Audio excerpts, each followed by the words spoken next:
Parashat Tetzavé, qui vient ensuite à Parashat Trouma, où la paracha, la semaine dernière, nous a raconté tous les détails de la fabrication du Mishkan, de ses ustensiles. Donc les poutres, les tentures, l'arche sainte, l'autel en cuivre qui était à l'extérieur de la partie sainte du Beth Amikdash.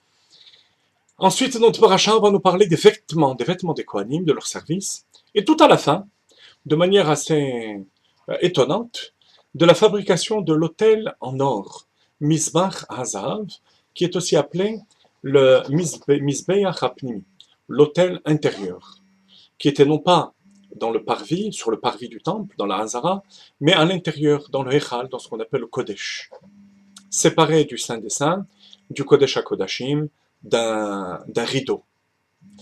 Et tous les commentateurs se posent la question de la place dans la Torah de cet autel. Pourquoi est-ce que on le distingue de tous les autres ustensiles du Mishkan qui, eux, sont placés dans Parashat Trouma, alors que ce Mizbeach n'apparaît qu'à la fin de Parashat Tetzavé. Alors, la question est double. Pourquoi pas avec tous les autres ustensiles du Mishkan, et pourquoi à tout prix le placer dans la Parashat Tetzavé? La réponse à cette question double, on va la comprendre une fois qu'on aura expliqué la fonction, la différence de fonction entre ce Mizbeach et les autres ustensiles du Mishkan. Le Mishkan était là, Baït Mochan Lehakrif Korbanot, une maison prête à recevoir le service des sacrifices, comme dit le Rambam, le Maïmonide, et la fabrication elle-même, c'est ce qui va permettre Hashra'at Hashrina, la résidence de la Shrina, et le service du temple, le dévoilement de cette présence. Or, le Korban, la Avoda, le travail essentiel, qui est celui du Korban, du sacrifice, Korban vient du mot Kiruv, qui veut dire proximité. Par le Korban, on s'approche d'Akadosh Baruch Hu. On approche non pas seulement notre âme divine, mais notre âme animale, notre bestialité. Le corps lui-même va s'approcher d'Akadosh Baruch Hu.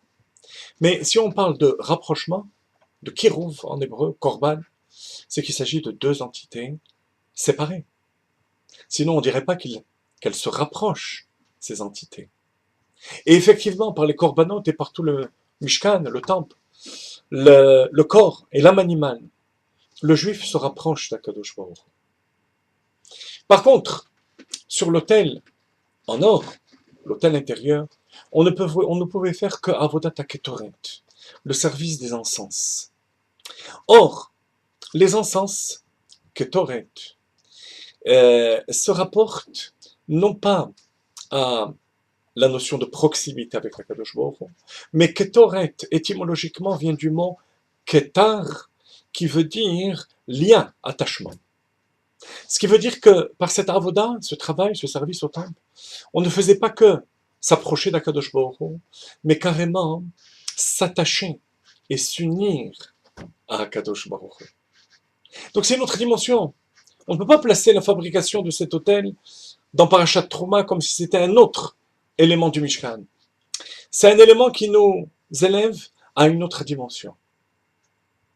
La dimension qui fait qu'on est attaché à Akadosh Baruch Hu. Chassidut, on explique que le Mizbeach HaNechoshet en cuivre, qui est à l'extérieur, c'est la partie superficielle du cœur, Chitzoniut Halev, qui fait qu'on attache la partie, on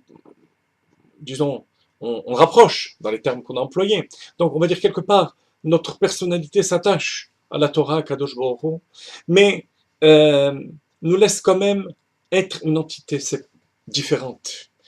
Par contre, le Mizbeach HaPnimi, intérieur, en or, qui correspond à Pnimiyut Halev, lui fait qu'on est une seule entité avec Kadosh Baruch Hu. On est attaché. On n'est plus une entité qui se soumet à Kadosh Baruch Hu, mais l'amour et la crainte d'Akadosh Baruch Hu à ce niveau-là, au niveau de Pnimiyut Halev, font qu'on est attaché à Dieu. Et d'ailleurs, à ce niveau-là, la mort n'existe plus. Rappelez-vous que les Ktorintes avaient servi à Aaron à arrêter, à stopper l'épidémie. Parce que, une fois qu'on est attaché à la source de vie, on est éternel. C'est ce travail, cette avoda qui est mise en exergue par le fait qu'elle a sa place dans une paracha différente. Remarquez, c'était le côté double de la question, paracha Tetzavé. Que veut dire Tetzavé en hébreu? Tzavta, attachement. C'est la paracha de l'attachement avec Akadosh Baruch Hu. Trouma, c'est le prélèvement. On se rapproche. Les harim, ça veut dire élever. On s'élève vers Akadosh Baruch Hu, mais on n'est pas encore attaché avec Akadosh Baruch Hu. Le côté superficiel du cœur, l'autel faisait 32 coudées, 32 s'élève. C'est le cœur, comme une entité à part. Par contre, quand on arrive à Mizbeach HaZahav, qui était minuscule par rapport au grand autel sur lequel on sacrifiait les bêtes, à ce niveau-là, il a beau être minuscule, c'est l'essence même de la personne qui est attachée à Akadosh Baruch Hu. Donc, la réponse, et toute la paracha de la semaine, c'est Tetzavé, Tzavta, Ktoret, Ketar, lié à Akadosh Baruch Hu par la Torah, les mitzvot et sa avoda, et son service, le service divin.